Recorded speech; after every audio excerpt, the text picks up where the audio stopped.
Hi everybody. Recently I've gotten some requests to do a tutorial on the Squidward legs I built a while ago, so I decided to make this informative video. I'm going to go over how I built them, along with more alternatives based on what kind of resources you have access to. Plus, I have got a lot of notes and plans on the rest of the costume, as well as the I'm Not a Loser outfit. I've done a lot of research and have come up with a lot of good options based on whatever budget you have. So, let's get started. The most important part of the costume, of course, is the legs. They're the backbone of the Squidward look, even if he is an invertebrate. The point is, they're an essential feature of the costume, and as such, will take the most work to construct. When I first started, I literally had no clue what I was doing, so I began with an underskeleton. I took 2 half-inch PVC pipes and started at my hip down, marked and cut at my knee and ankle.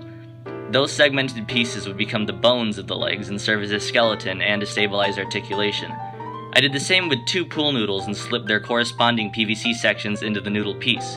I made sure to leave about half an inch of PVC sticking out of the noodle on both ends to make room for the next part of the build, the joints. All I had on hand were zip ties, so that's what I used to connect each piece. I drilled 1 hole into the side of the pipe that would face the inside of whichever bend it was facing. I then used 2 zip ties to connect each piece to form the hip, knee, and ankle joint, making sure to connect the zip ties on the inside of the bend. At the top of the hip, the zip ties wouldn't connect to anything, so I left a larger open loop that I would use to fasten onto my costume later. A word of advice, if you're using zip ties, don't tie them too tight, because you need to leave a tiny bit of slack to let the PVC move freely. However, if you have the resources available to you, I would much more suggest to use actual metal hinges, which would be much stronger and more stable. I'd recommend something like a strap hinge, which is much longer. Now what I think sets my legs apart from most others, and the way that I fabricated them, is that they're a near exact copy of the wearer's legs. I did this by wrapping each section of my leg in plastic wrap, and then over that in multiple layers of clear tape. Once I had built up a strong enough layer, I then carefully cut off the plastic. Please be careful and be smart, don't cut yourself. I also made sure to cut down the straightest and smoothest part of the leg, which would be down the front of the shin and the thigh, so that the seam is easier to close and to hide. Now, you don't need to use plastic wrap or clear tape. You could easily use foil, duct tape, masking tape. I just went the full clear method because that's what I had on hand, and it looks kind of cool too. There's a really great video, by the way, that explains this process more in depth by Alan Hops on his channel, Stiltby Studios. I'll post all the links below so you can access them really easily.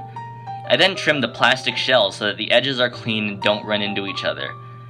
By that I meant I left some open space on the thigh piece behind the knee, as well as at the top of the back side of the thigh where it would attach to my body.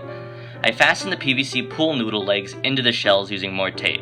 I attached them up against the front side of the shell, against the seam where the plastic was originally cut off of my leg. Now the plastic is pretty durable, but won't hold its shape very well. So I stuffed the inside of the legs with polyfill, which is used to fill stuffed animals. I noticed that some of the polyfill was also leaking out of the knee joint, so I wrapped the knee in more plastic wrap. Before I used tape to attach that plastic, I also used a bit more extra polyfill to create sort of a kneecap, which smoothed and rounded off the originally pointy knee. I taped that down at the above and below edges of the plastic, leaving only the bare plastic behind and in front of the knee. That completes the main build of the legs before attaching any harnesses or shoes yet. Before I continue, let me suggest another way of constructing the legs. It should be more durable and comfortable, albeit more expensive. Foam. If you can afford it or can find some old large couch cushions that someone would be nice enough to let you destroy, soft upholstery foam would be a great alternative. Rather than using the plastic or pool noodles, you would take the piece of foam, which should be larger than your leg, trace the shape of your leg onto the foam block, and carve out your leg. You'll need to cut out some foam again at the hip area and possibly behind the knee as well. To insert the PVC pipe, you would either need to cut the leg in half lengthwise, carve out a long channel to fit the PVC, then glue the halves back together with an adhesive like contact cement or a spray one like Super 77. Or, if you could figure out a way to do so, cut a long, narrow hole from top to bottom into which you would slip the PVC, although I'm not sure how you would do that. I would have preferred to do it this way, but upholstery foam tends to be pretty expensive, so if you decide to use foam, either save up or look for someone with a couch they need to get rid of. In the video of me walking around with the legs, I attached them to myself by looping the zip ties at the top of the legs, by the hip into a belt which I wore around my waist. This was nowhere near enough support, however, so I also used 2 pairs of suspenders, one connected to the legs and the other connected to the pants they were in, but both connected in front to the pants that I was wearing on my own legs. I would much more suggest, however, to use a lower back brace. If you haven't seen these, it's a large piece of stretchy fabric with Velcro that connects from your lower back all the way around to the front in front of your stomach. And the brace would actually provide support if you were to wear the legs for a long period of time, like a convention or a party or a performance, which is also hella illegal, but anyway. Plus, a lower back brace is actually what's used in the Broadway show. It's not only practical, it's authentic. As for the feet, they aren't connected to the wearer's real feet perfectly back to back. The fake feet are attached to the real feet at more of a 135-degree angle facing outwards. I know that's kind of hard to imagine, so think of it this way. If your real feet are facing 12 o'clock, your fake left foot is facing between 7 and 8, while your fake right foot is facing between 4 and 5. Now, the shoes aren't attached at a hinge, but connected solidly. However, if you were to simply attach them with glue, or perhaps a flat piece of wood or plastic that extends from the bottom of one shoe to the other, they'll more than likely wear out and break over time. As such, I connected my shoes via 2 very tight zip ties each, which are rigid enough so they don't flap around, but have enough give so they don't break easily. This is actually a perfect segue to the actual aesthetic parts of the costume, starting with the shoes. Now, the shoes Squidward wears in the show are, from what I could tell, cap-toe, lace-up Oxford shoes. I may not be 100% on that, but they are, in essence, white dress shoes. Now, they are pretty pricey, and to find a white pair of shoes even more is rare. The best deal I found were on Payless.com. I found this pair which were slip-ons but pretty affordable. I also found this pair of shoes which are for larger feet size and look pretty perfect for only $15. For 2 pairs at $30 that also qualifies for free shipping. I myself am pediatrically challenged with straight-up Ronald McDonald feet, so this option is perfect for me. I actually ordered them a couple days ago. Another good option is to go out and look at your local thrift stores or second-hand places. I have struck gold many times looking at a Goodwill or the Salvation Army. These kind of places are overflowing with old-fashioned vintage-type stuff, as well as all kinds of weird and tacky things, which is perfect for nearly all parts of this costume. Additionally, it's very likely you might find the right shape of shoe but not in white. I actually would recommend spray painting them. There's a lot of good information online on how to spray paint leather shoes, as well as even special spray paints for leather. Just remember, the leather part is white and the bottom sole and the edge of the sole is black. Along with shoes, you're also going to need socks. Now, Squidward socks are a dark teal. I recommend longer socks that go up to at least the shin so you never risk exposing your leg, as well as having less of a risk of falling down when worn on the fake legs. I guess you could even wear thigh highs if you're into that. Speaking of legs, next up are the pants. If you've seen other Squidward costumes or cosplays, they'll often have to make their own pants from scratch, or settle with pants that are not the right color, be it just light blue or light green. Because let's face it, getting the right pair of pants that are the exact shade of teal, aqua, turquoise, mint is hard, unless you know where to look.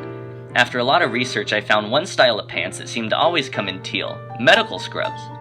I found this pair online for a very affordable price that also come in various shades, so depending on whether or not your costume is a slightly different color, maybe it's a little bit more light blue or light green, you should be able to have the option to get pants that better match that shade. They are women's scrubs, but they should work somewhat better as they aren't as baggy as men's scrubs or unisex scrubs. Finding pants for Squidward that are the exact shade of teal is hard enough, but attaching 2 pairs together to make 4 legs will be even more difficult. My suggestion is, instead of wearing 1 pair of pants on your legs and 1 pair on the fake legs, sort of back to back, wear the pants sideways. By that I mean each pair of pants separately holds one of your legs and its corresponding fake leg behind it. This will look much better, as the connecting seam will look much more natural down the middle, like the zipper on a pair of jeans, versus down the sides. As far as how to trim the pants, I would first cut each pair of pants down the center and the front, like the zipper on a pair of pants. I would then put on the pants in the orientation I mentioned earlier, with 1 real and 1 fake leg and 1 pair of pants.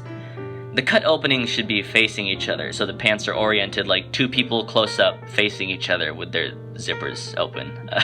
Then pull together each of the flaps in front of you like you were closing your own zipper. You'd then safety pin or clip the flaps together and do the same on the back. Then, after carefully removing the now connected pants, sew or glue along the seam where they meet and trim off the excess. For added support, I also recommend to add some form of suspenders. I would use extra wide elastic or perhaps even 2 belts. Now, Squidward's pants do have a pattern as well, with many repeating pinstripes. The vertical lines help emphasize the length and length of his legs. You can use fabric paint or markers and use masking tape to trace on lines. Another idea I've had, which I've never seen done before, but seems like a good idea, is to use parallel lines of yarn, one right next to each other, covering the pants entirely to mimic the look and texture of striped corduroy fabric. It would take a lot of yarn and a lot of glue, but would result in a unique and detailed texture that would also effectively hide all of the seams. Even more, if you do decide to completely cover the pants in yarn, you may not even need to get specifically teal pants. One more thing, I would recommend getting pants that are slightly larger than your normal size, because 1, you have more fabric to work with just in case you mess up, and 2, the pants should be pulled up very high so the shirt over top completely covers it. Squidward's pants extend further up from his waist, especially since his shirt is somewhat short in length. This piece can be the easiest part of the costume. In essence, it's an orange polo shirt with teal trim. You can customize the collar if you have the sewing skills and replace the buttons instead with a long black zipper with a key ring attached to the zipper tab. Although removing the buttons, marking the edge of the collar with a black marker, and attaching the ring at the bottom of the collar would just as well suffice. The shirt has a teal trim at the end of the sleeves as well as the bottom of the shirt. If you have leftover fabric from trimming the pants, you could use that. You also could use more of the yarn, fabric from the socks, or material from the fabric store. If the shirt has enough extra length on the arms and the bottom, you also could just use fabric paint, spray paint, or even detach the yarn over top of the fabric. Another important part of this is that the shirt must be somewhat shorter than a regular shirt.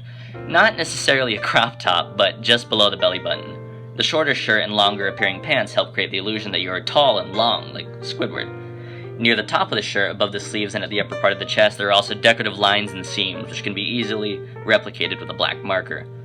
As we make our way to the top of the costume, we reach one of the more difficult, as well as the most expensive parts of the costume, his hair.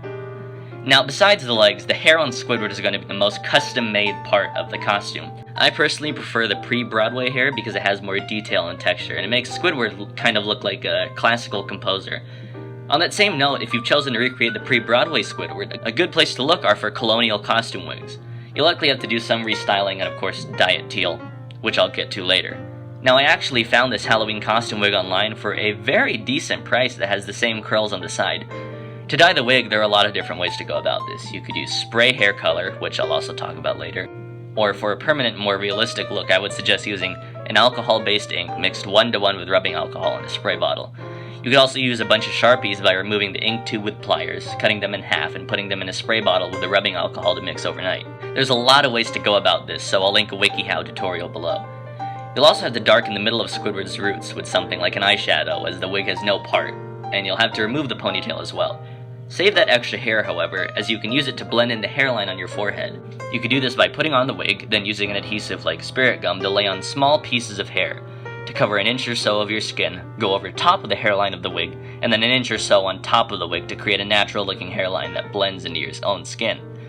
You could also try that same technique by attaching it to the wig itself, before you put it on. There's plenty of great videos online on this type of process, and I'll link one that I found helpful below. If you want to go fully professional, you could invest in a lace front wig, which looks more realistic as well as have a much more natural hairline. The most affordable type of lace front wig I found are actual cosplay wigs. I definitely recommend Arda wigs, as they have the largest array of hair colors I've found. The shortest lace front wig I found on their site is the Marty wig, which with some styling, root dyeing, and fixing of the hairline is probably the best option available. For a more affordable DIY option, you could attempt to make your own wig. I know that seems difficult, but I have some good ideas which would make it more easy and affordable. Did you know you can actually make a realistic wig out of yarn? I'll post some videos down below, but basically the string of the yarn can be used to make a Raggedy Ann type wig, but after combing through and unweaving each twisted string of yarn, come out looking like hair that's nowhere near as shiny as most cheap wigs. If you have some experience in makeup, you could also glue the yarn onto a latex bald cap, which you would apply on the day of wearing the whole costume. Phantom on a Budget has a great video for this on how she made her Phantom wig, which I will link below as well. Speaking of being on a budget, if you really need to save on money, you can simply style your own hair. If it's short enough, you can style your hair by parting it down the middle and either doing the 2 large curls in the Broadway version or the more difficult multiple curls in the pre-Broadway version. I guess you could go all out and dye your actual hair permanently, but I would suggest just using spray hair color. Teal is a rarer color to find except online, although if you're careful enough you could use white, blue, and green to get the right color. As a whole, Squidward's hair is definitely one of the more complicated parts of the costume. That is, if you're not also making his costume and I'm not a loser. Don't worry though, because I'm about to go over that as well. Now, after the sea anemones arrive, Squidward goes through a quick costume change. The main part of his outfit is the sparkly turquoise tailcoat that goes over atop his original costume. Let me tell you, finding a bedazzled blue tailcoat is pretty hard to find without shelling out a lot of cash. That's why you're definitely going to need to customize this one. The best I found online is this white tailcoat with black lapels, and it seems to be of a pretty good quality. I would dye the coat teal using a fabric dye like RIT, and then decorate it by hot gluing on various blue and gold craft jewels and sequins. For the lapels, you could also use gold sequin ribbons to make this long strips of gold, the same thickness of space in between to show the black beneath. Surprisingly enough, for the shirt, vest, and bow tie, I found some pieces online that require little to no customization at all. The vest and tie are simple enough, which I'll link below, and for the shirt, I found something pretty interesting in my opinion. This dashiki shirt works so perfectly for the Squidward costume, especially since you only see the top middle of the shirt. If you want to go all out, I guess you could also do some extra gold and trim onto the collar. While optional, the top hat seems to be the one piece literally impossible to find. The cheapest thing I found online is this top hat from Dumb and Dumber. That being said, most Halloween costume top hats don't have the right shape or curve and look pretty cheap. You're best off looking for a better top hat, spray painting it, and attaching a new ribbon. You also could make one of your own out of craft foam or felt, as there are many available patterns online, but it really isn't necessary. It's only on stage for about a minute at the end of the number anyways. To sum up, I think building your own costume from scratch is a really rewarding process. There's something so exciting about gradually watching it come together after you've put so much hard work into it. You can really see how much that pays off in the actual show and costumes, and I think it definitely shows. So if you decide to go ahead in this process and go through building this costume, good luck and keep me posted.